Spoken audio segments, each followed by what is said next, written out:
Hello friends, I am Apriti. Welcome back to our channel plants space. आज हम आपसे share करेंगे अपने गार्डन का एक अंडररेटेड प्लांट जिस पे बिल्कुल ध्यान नहीं दिया जाता है, फिर भी ये बहुत खूबसूरत फ्लावरिंग करता है और पॉलिनेटर्स को ये अपनी तरफ आकर्षित करता है। इस पर बहुत सुंदर एक भंवरा आता है काले रंग का, वो बहुत प्यारा लगता है। वो पॉलिनेशन करता है, उसी से इसमें सीड्स बनते हैं। तो ये है सेलोशिया प्लांट, जिसको सिल्वर कॉक्सकॉम भी कहते हैं। सेलोशिया में बहुत सारी वैरायटी होती हैं, जिनमें से ये एक है।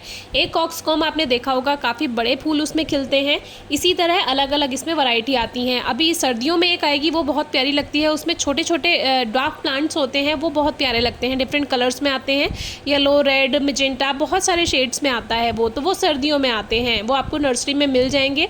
जो विंटर फ्लावर प्लांट्स होते हैं उनके साथ ही रखे रहते हैं नर्सरी में। तो वही वैरायटी है जो सर्दियों में आती है। नहीं तो ये जो कॉक्सकॉम होता है, सेलोशिया होता है, ये गर्मियों का पौधा होता है और तभी ये फ्लावरिंग करता है। अब सर्दियाँ आएंगी तब तक इसमें सीड्स बन जाएंगे। अभी देखिए इसमें सीड्स नहीं है, क्योंकि इसमें जो सीड्स हैं अभी वो हरे हैं। और इसकी पहचान ये है कि इसमें जो पिंकनेस है वो ये पहचान दिला रही है कि अभी इसमें सीड्स नहीं बने हैं। क्योंकि जब इसमें सीड्स बन जाते हैं तो ये पूरा खिल चुका होता है। जो आपको इसमें पिंक कलियाँ दिख रही हैं, ये पूरी खुल चुकी होती हैं। जैसे नीचे की तरफ ये सारे फ्लावर्स खिल गए हैं, इसमें छोटे छोटे फ्लावर हैं स्पाइक्स में, और इसके अंदर ग्रीन कलर के सीड्स होते हैं। जब ये पक जाते हैं तो ये ब्लैक कलर के हो जाते हैं और इनको कलेक्ट करना बहुत आसान होता है। ऐसे हाथ से हल्का सा आप टच करेंगे, इसके सीड्स बाहर आ जाते हैं। लेकिन अभी ये पके नहीं हैं, अभी ये हरे हैं, और इसीलिए ये ऊपर की जो टिप है ये पिंक कलर का आपको दिखाई दे रहा है, क्योंकि अभी ये ऊपर वाले जो हैं ये सभी कलियां हैं। और जब ये भी पूरी तरह खिल जाएंगी तब तक ये जो प्लांट है सीड्स बनाने लगेगा और ये पूरा इस तरह का सिल्वर हो जाएगा। इसीलिए इसको सिल्वर कॉक्सकॉम भी कहते हैं। मैंने आपको इसके बारे में पहले भी बताया है। मुझे इसके फ्लावर्स देखने में बिल्कुल फ्लेमिंगो बर्ड जैसे लगते हैं, जैसे फ्लेमिंगो बर्ड होती है बिल्कुल वैसा ही लगता है। इसीलिए मुझे इसके फूल पसंद है। लेकिन फिर भी ये मेरे गार्डन का एक अंडररेटेड प्लांट है, क्योंकि ये मैंने उगाया नहीं है, इसको ग्रो नहीं किया है। अपने आप हर साल ग्रो हो जाता है, क्योंकि सीड्स गिर ही जाते हैं किसी ना किसी पॉट में, इतने सारे सीड्स जब बनेंगे। और इस तरह से जब मैं इसको इस तरह से थोड़ा शेक करती हूँ तो ये आवाज़ भी आती है इसमें, छन छन जैसी।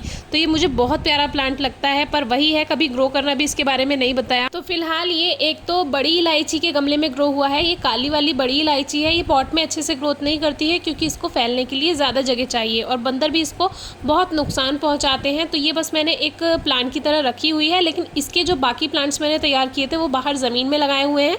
बहुत बड़ी बड़ी पत्तियाँ उसमें आ गई हैं, ज़मीन में बहुत अच्छा चलता है ये।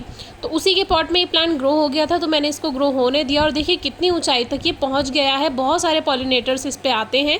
और इस तरह के प्लांट्स अगर आपने वेजिटेबल या आपने कोई फ्रूटिंग प्लांट लगाया हुआ है तो काफ़ी हेल्प करता है उसमें पॉलिनेशन में, क्योंकि मधुमक्खियाँ और जो तितलियाँ वगैरह आती हैं, भंवरे आते हैं, इसी प्लांट की वजह से आते हैं। और बारिश के मौसम में ग्रेस होपर वगैरह इसकी पत्तियाँ खाते रहते हैं। लेकिन ये प्लांट इतना अच्छा है, ना इसमें कोई डिजीज़ होती है, ना इस पर कोई परेशानी आती है, ना खाद की ज़रूरत होती है, फिर भी ये आपको फूल देता है लगातार। अगर आपको इस तरह का फ्लावरिंग प्लांट चाहिए तो ये आप ज़रूर ग्रो करें। अगर कहीं लगा हुआ है तो अब इसमें सीड्स बनेंगे, तो आप ये सीड्स कलेक्ट कर लेना। तो उसको आप फिर फरवरी के बाद से ग्रो कर सकते हैं, कभी भी। फरवरी से रेनी सीजन तक कभी भी आप इसको ग्रो कर सकते हैं।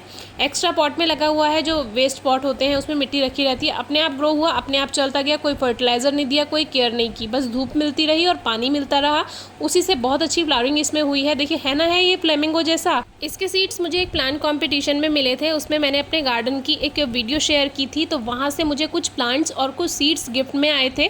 तो बस शुरू में तो मैंने इसको ग्रो किया था, और शायद चैनल पर सबसे शुरू में इसके बारे में वीडियो होगी भी। आप डिस्क्रिप्शन बॉक्स चेक कर लेना, अगर होगी तो मैं वहाँ पे लिंक शेयर कर दूँगी। तो तभी से ये मेरे पास है, और तब मैंने पहली बार इसको ग्रो किया था, तभी से इसके इस तरह से सीड्स बनते गए और अपने आप झड़ के ये हर साल अपने आप हमारे गार्डन में ग्रो हो जाता है। हल्की नमी मिलती रहती है, धूप मिलती रहती है, बहुत अच्छी ग्रोथ होती है। Thank you.